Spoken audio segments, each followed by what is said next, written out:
الحمد لله وكفى وسلام على عباده الذين اصطفى أما بعد فأعوذ بالله من الشيطان الرجيم بسم الله الرحمن الرحيم يا أيها الذين آمنوا اتقوا الله وقولوا قولا سديدا يصلح لكم أعمالكم ويغفر لكم ذنوبكم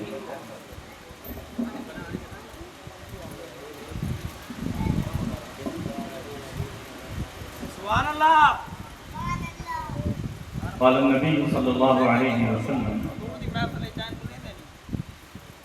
آية المنافق ثلاث إذا حدث كذب وإذا وعد أخلف وإذا اؤتمن خان أو كما قال عليه الصلاة والسلام صدق الله العظيم وصدق رسوله النبي الكريم. درود پاک پڑھ لیجیے. اللهم صل على محمد وعلى آل محمد كما صليت على إبراهيم وعلى آل إبراهيم إنك حميد مجيد.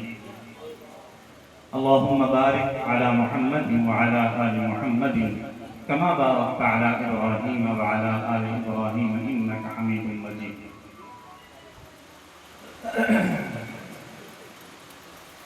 قابل صد احترام علماء کرام،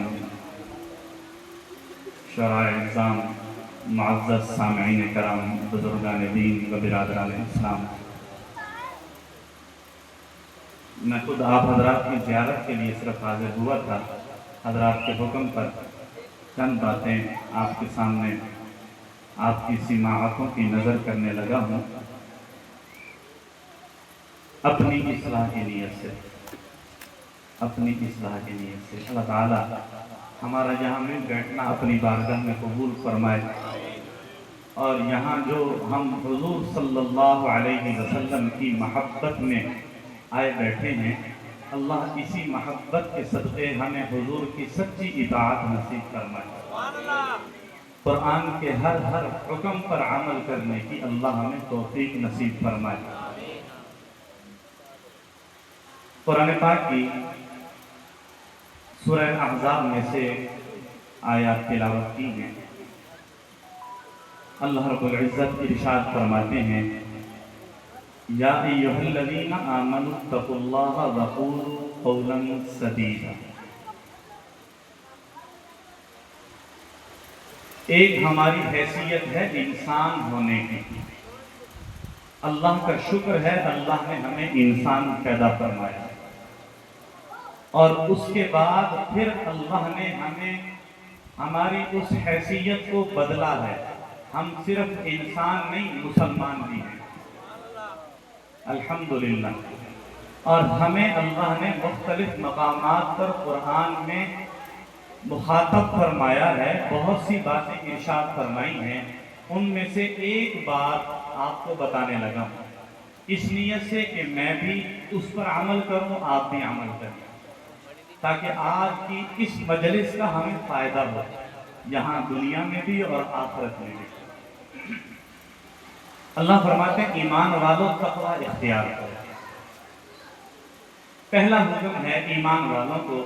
بہت سی باتیں اللہ تعالیٰ نے بتانے کے لیے، سمجھانے کے لیے پہلے تقوی اختیار کرنے کا حکم دیا ہے. تو یہاں پر بھی اللہ فرماتے ہیں اے ایمان والو، اللہ سے ڈرتے رہو، اللہ کی نافرمانیوں سے بچتے رہو. تقوی اختیار کرنے کا مطلب یہ ہے کہ تمام گناہوں کو چھوڑ دو. تمام گناہوں کو چھوڑ کر فرما برداری والی زندگی اختیار کرو. یہ تقوی کا عام فہم آسان مطلب ہے. تقوی کہتے ہیں ہمارے جو دل کی کیفیت ہے، عشق، دل کی کیفیت بدل جائے، گناہوں سے نفرت پیدا ہو جائے اور نیکیوں کا ذوق اور شوق پیدا ہو جائے. دل چاہے کہ میں نماز پڑھوں، دل چاہے کہ میں قرآن پڑھوں، میرا دل چاہے کہ میں سچ بولوں، جھوٹ سے بچوں، ہر نافرمانی سے بچوں، میرا دل چاہے. دیکھیں ہم نے گناہ کر کر کے، نافرمانیاں کر کر کے اللہ کو بھی ناراض کیا ہے، اپنے دل کو بھی سیاہ کیا ہے، اور دل سیاہ ہونے کے بعد سخت ہو گیا ہے۔ یہی وجہ ہے کہ ہمیں گناہوں پر شرمندگی بھی نہیں ہوتی۔ گناہ کرتے ہیں، نافرمانی کرتے ہیں، نماز چھوڑ دیتے ہیں، ہم جھوٹ بول دیتے ہیں، اور دن میں کئی مرتبہ بول دیتے ہیں، اور کئی مجالس ہماری ایسی ہوتی ہیں جن میں ہم غیبت کرتے رہتے ہیں، ہم چغلیاں کرتے رہتے ہیں، ہم جھوٹ بولتے رہتے ہیں، لیکن ہم اپنے اس گناہ پر شرمندہ نہیں ہوتے، اس گناہ کو گناہ نہیں سمجھتے۔ وجہ کیا ہے؟ وجہ یہ ہے کہ ہمارا دل سخت ہو چکا ہے، دل کے اندر سختی اور سیاہی آ چکی ہے، دل کی کیفیت بدل چکی ہے، دل گناہوں کی طرف تو مائل رہتا ہے لیکن نیکی کا اس کے اندر جذبہ اور شوق پیدا نہیں ہوتا۔ ہم نے اس دل کو بدلنا ہے، ہم نے اس دل پر محنت کرنی ہے۔ حدیث پاک میں آتا ہے نا، حضور صلی اللہ علیہ وسلم نے ارشاد فرمایا کہ انسان کے بڑے حضرات بیٹھے ہیں، علماء حضرات بیٹھے ہیں، میری اصلاح فرمائیں گے، انسان کے جسم کے اندر گوشت کا ایک لوتھڑا ہے، اگر وہ درست ہو جائے، اگر وہ صحیح کام کرنے لگ جائے تو پورا وجود درست ہو جائے گا، اور اگر وہ صحیح کام نہ کرے، صحیح سمت نہ چلے تو پورا وجود بگڑ جائے گا، پورے وجود کے اندر بگاڑ آ جائے گا۔ یاد رکھو کہ وہ دل ہے، حدیث پاک میں آتا ہے وہ دل ہے۔ ہمارے جسم کے اندر گوشت کا ایک لوتھڑا ہے جسے دل کہا گیا ہے، اگر یہ دل سنور گیا تو انشاءاللہ ہمارا پورا وجود سنور جائے گا۔ تو ہم نے دل پر محنت کرنی ہے۔ کیا محنت کرنی ہے؟ اس دل سے گناہوں کو پاک کرنا، گناہوں سے پاک کرنا ہے، اس دل کو گناہوں سے پاک کرنا ہے۔ کیسے کرنا ہے؟ اس کے لیے ہمیں 5 وقت کی نماز کا اہتمام کرنا ہے۔ 5 وقت کی نماز کا اہتمام کے ساتھ ساتھ ہم نے اللہ کا حکم ہے، یا ایھا الذین آمنوا اتقوا اللہ وقولوا قولا سدیدا، سیدھی اور سچی بات کہو۔ ایمان والو، اللہ کی نافرمانی سے بچتے رہو، سیدھی اور سچی بات کہو۔ قولوا قولا سدیدا، سیدھی اور سچی بات کرنے کا ہمیں حکم ہے۔ دیکھیں، یاد رکھیے، میں نے حدیث پاک تلاوت کی ہے آپ کے سامنے۔ حضور صلی اللہ علیہ وسلم نے ارشاد فرمایا، منافق کی 3 نشانیاں ہیں۔ منافق کی 3 نشانیاں ہیں۔ کون کون سی ہیں؟ اذا حدث کذب، جب بولے گا جھوٹ بولے گا۔ منافق کی نشانیوں میں ایک نشانی یہ ہے، جب بات کرنے کے لیے زبان کو ہلائے گا، جب لبوں کو ہلائے گا، جھوٹ بولے گا۔ وَإِذَا وَعَدَ أَخْلَفَ، جب وعدہ کرے گا وعدہ خلافی کرے گا۔ وَإِذَا اؤْتُمِنَ خَانَ، جب اس کے پاس امانت رکھوائی جائے گی خیانت کرے گا۔ یہ منافق کی نشانیاں ہیں۔ اور منافق کا درجہ کہاں ہے؟ حدیث قرآن پاک میں اللہ فرماتے ہیں، ان المنافقین فی الدرک الاسفل من النار، منافق جہنم کے سب سے نچلے درجے میں ہوگا۔ اللہ ہمیں منافقت سے بچائے۔ یہ منافق کی جو نشانیاں ہیں ان کو یاد رکھیں۔ ہمارے اندر یہ منافق کی نشانیاں تو نہیں پائی جاتی، اگر خدا نہ خواستہ کوئی ایک نشانی پائی جاتی ہے اس کو فوراً ختم کریں، اگر زیادہ ہیں فکر کریں، فوراً فکر کریں اور ان نشانیوں کو ختم کریں اپنے اندر سے۔ سچے اور پکے مومن بنیں، سچے اور پکے مومن بنیں، حضور کی اتباع اور اطاعت میں آ جائیں۔ حضور کی اطاعت کیا ہے؟ سچ بولنا ہے، سچ بولنا ہے، زبان سے سچ بولنا ہے، غیبت نہیں کرنی، گالی گلوچ نہیں دینی۔ یہ 3 گناہ بڑے گناہ ہیں زبان کے۔ زبان کے قولوا قولا سدیدا، مفسرین نے لکھا ہے سیدھی اور سچی بات کہو کا مطلب یہ ہے انسان جھوٹ نہ بولے، غیبت نہ کرے، غیبت نہ کرے۔ غیبت بہت بڑا گناہ ہے۔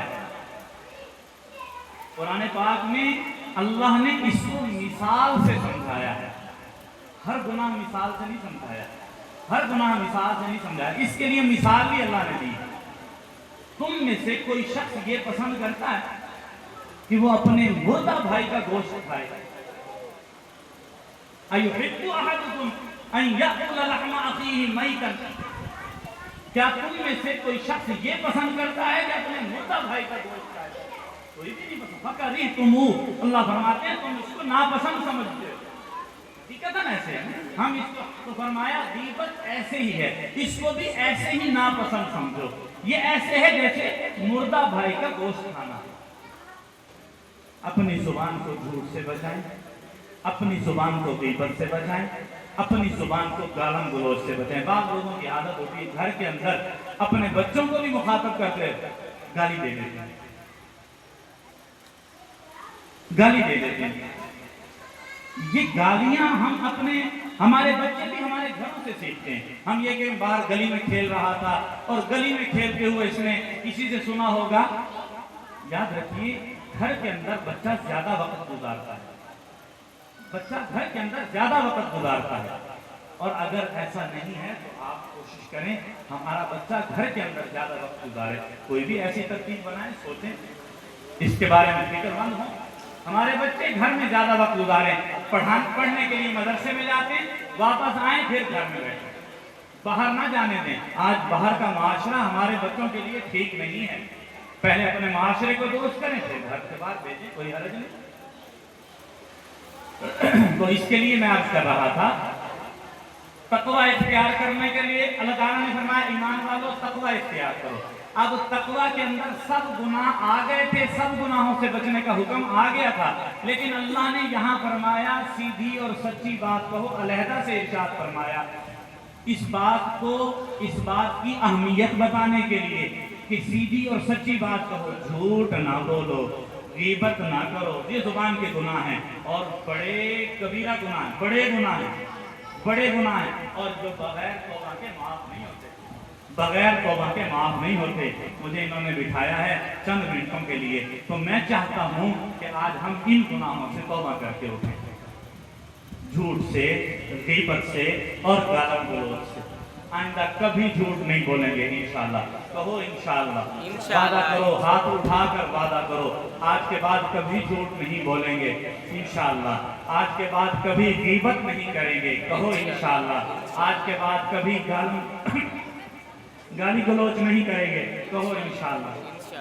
وعدہ کرتے ہیں مسجد میں بیٹھ کر ہم اللہ سے توبہ اور استغفار بھی کرتے ہیں، وعدہ بھی کرتے ہیں آئندہ یہ گناہ نہیں کریں گے انشاءاللہ۔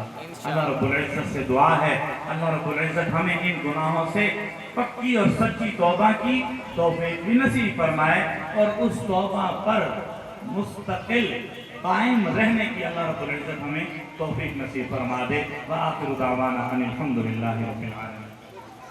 نعرہ تکبیر، شان رسالت، گلی گلی نگر نگر، ابو بکر، نعرے بھول جائیں، گلی گلی نگر نگر، ابو بکر، چمن چمن کلی کلی، علی علی علی علی، چمن چمن کلی کلی، علی علی علی علی علی۔ نعرہ تکبیر، اللہ محض سے ملتوی سوچن باتیں ہمارے سامنے پیش کریں، 5 منٹ کا ٹائم۔